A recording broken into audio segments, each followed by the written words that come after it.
Welcome to our deep dive. We'll be exploring the 6 disciplines of strategic thinking. By Michael Watkins. Exactly. You're obviously here because you're looking for a framework to up your decision-making in this crazy world we live in. Well, you've picked the right book. We've got excerpts from the foreword and a couple of chapters. So we'll be honing in on a few key things. First up. How strategic thinking's changing, especially with all this AI stuff. Right. Then we'll check out a real-world CEO using these ideas to totally revamp a whole healthcare system. And last but not least, we'll take a deep dive into 2 of the 6 disciplines. Pattern recognition and systems analysis. The book really pushes this idea that strategic thinking isn't just a nice-to-have skill anymore. Definitely. It's like essential, Yeah. In today's world, it might be the most important skill to navigate all the challenges out there. And grab the opportunities. Exactly. And right off the bat, the foreword tackles the big question. AI. Will it make us, strategic thinkers, obsolete? Yeah, lots of people are wondering that. Thankfully, the book says no. But it does shake things up a bit. What are your thoughts?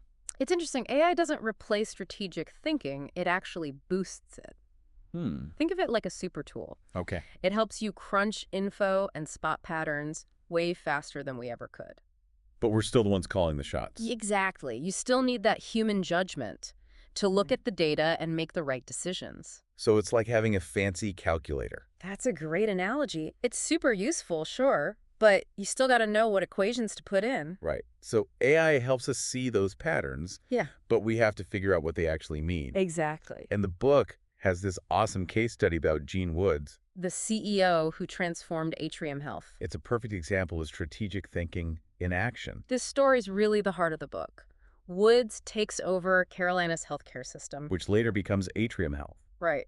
And they were already doing well. But that's where strategic thinking comes in. He doesn't just sit back and relax. He sees problems coming before anyone else does. What others miss. So he's not just riding the success wave. He's looking ahead to the next big thing. Totally. What was he seeing that everyone else missed? He saw how healthcare was changing. Okay. Consolidation was happening. Private equity was coming in, shaking things up. And Woods knew that staying put meant you were falling behind. That's a big takeaway for our listeners. Yeah. Are you thinking ahead of the changes in your field? Or are you just reacting to whatever happens? He came up with this next-generation network idea. Which was pretty radical at the time. Tight integration, everyone sharing best practices. Economies of scale. He was building the healthcare system of the future. Not just patching up the present. And it wasn't just about the strategy itself. No, he knew that to make this happen, he had to change the whole culture. CHS was known for being top-down. But he knew he needed something more collaborative, more adaptable. For his next-generation network to really work. Exactly. Think about your own workplace. Is there anything in the culture that's holding you back? From adapting and innovating. Yeah. That's a pretty inspiring story. 5 years later, massive growth, a totally different leadership style, and a truly inclusive culture. It's amazing. What's really cool is that he didn't just fix problems as they popped up, He was ahead of the game. anticipating them. Playing chess, not checkers. Exactly. And that leads us right into the first discipline, pattern recognition.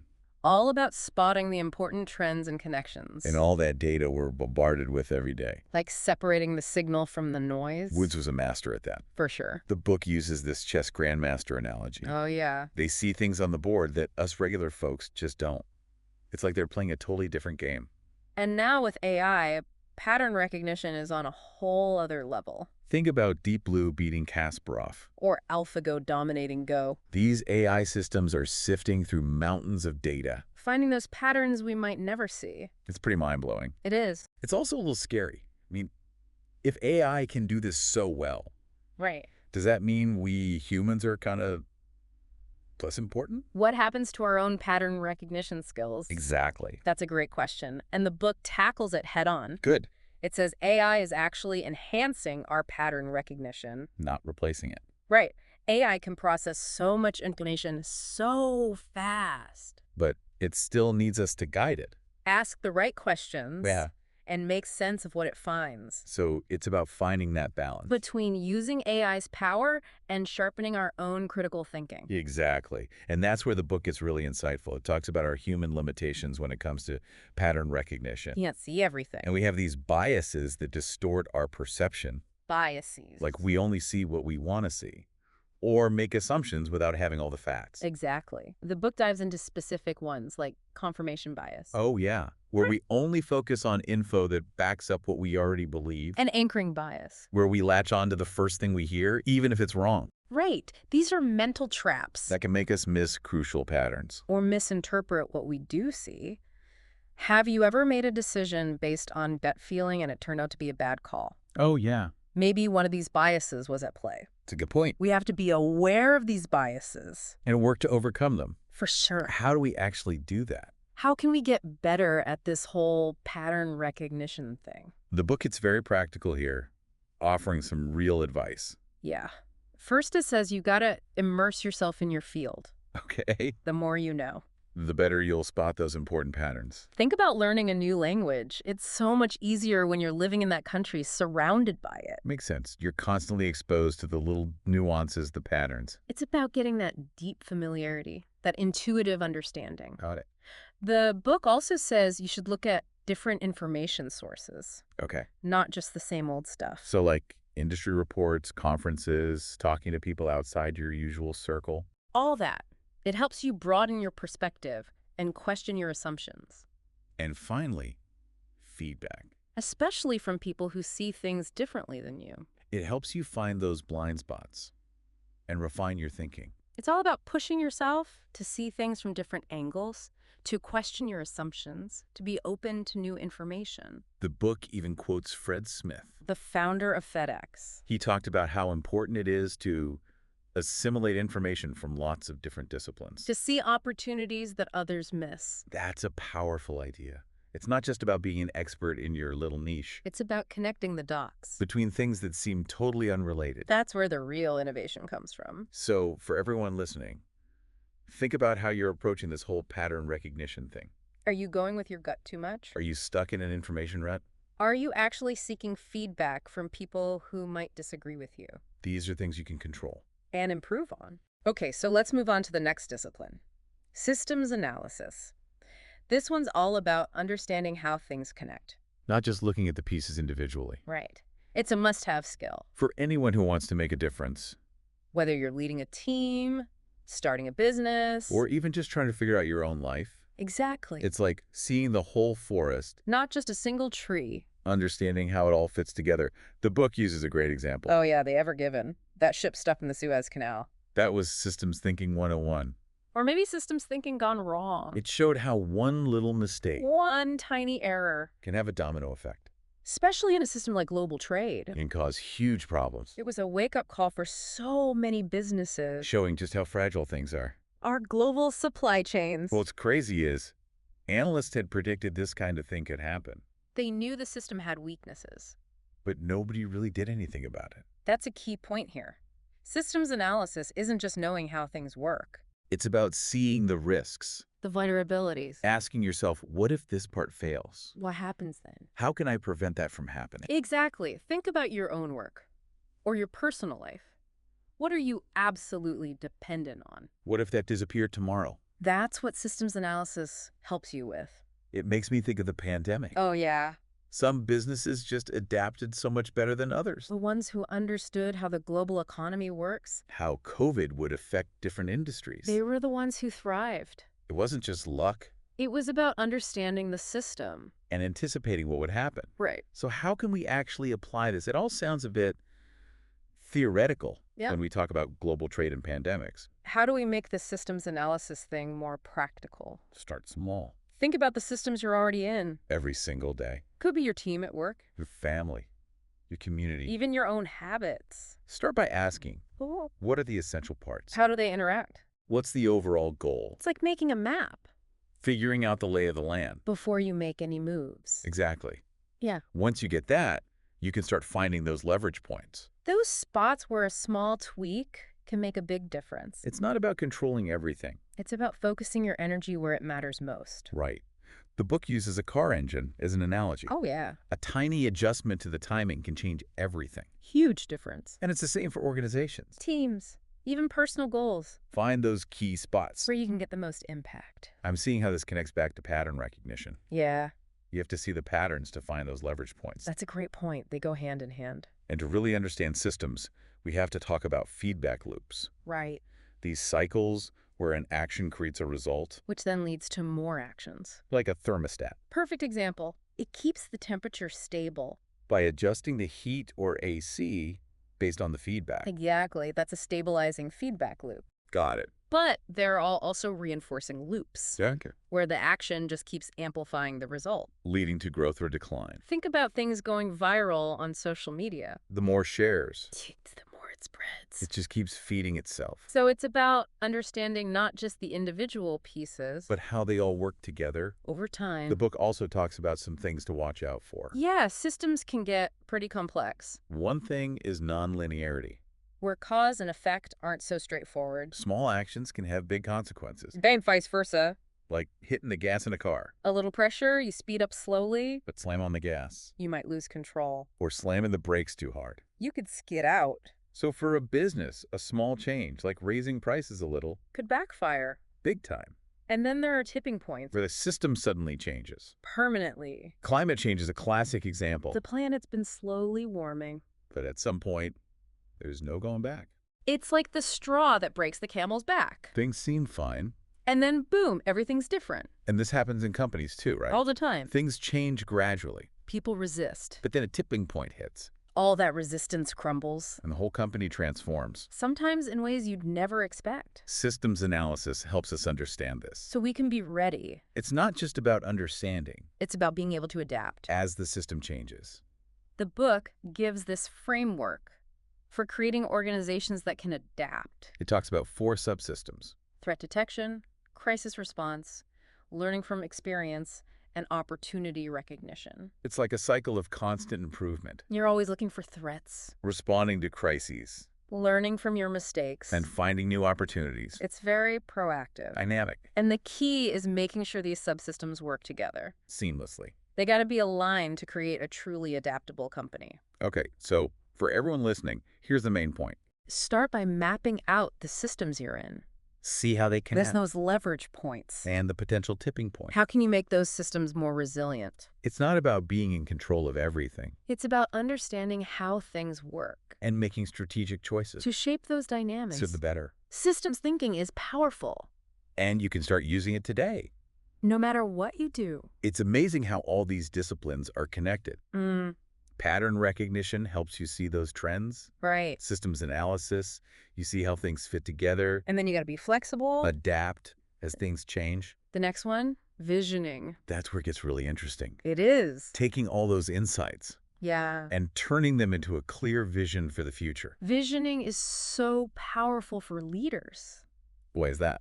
It creates this shared sense of purpose, Okay, direction. like setting your destination. If you don't have a clear vision, You can get lost pretty easily. or end up somewhere you didn't want to be.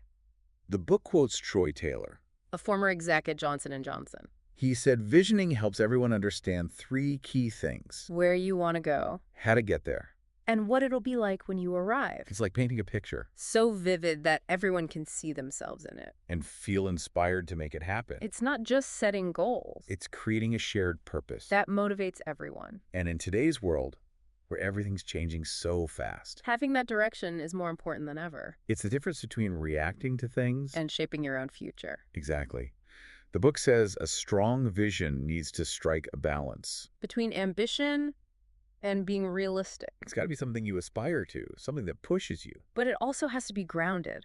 Something people actually believe is possible. It's that sweet spot between dreaming big and having a plan.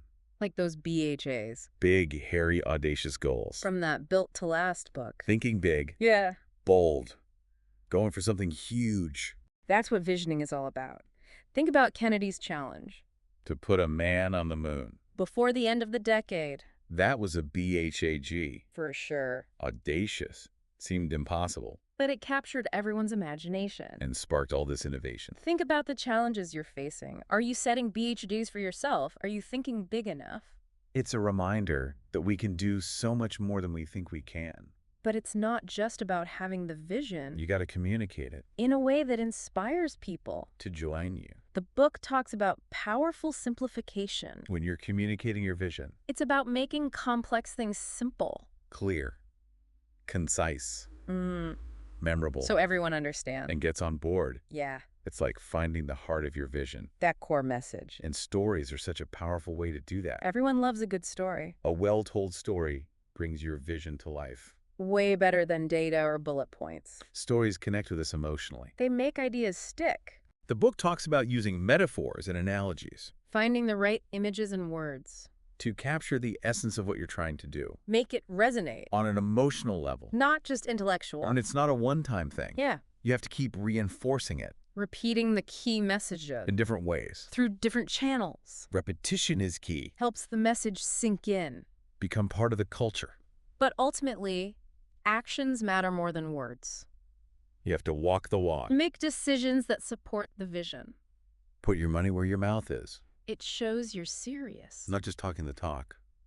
That builds trust Buy-in. and that shared purpose. We talked about earlier. Now, the last discipline in the book, Political savvy? this one can make people uncomfortable. It can. But what the book's saying is Yeah, organizations are complex. they are. Understanding power and influence is crucial. If you want to get things done.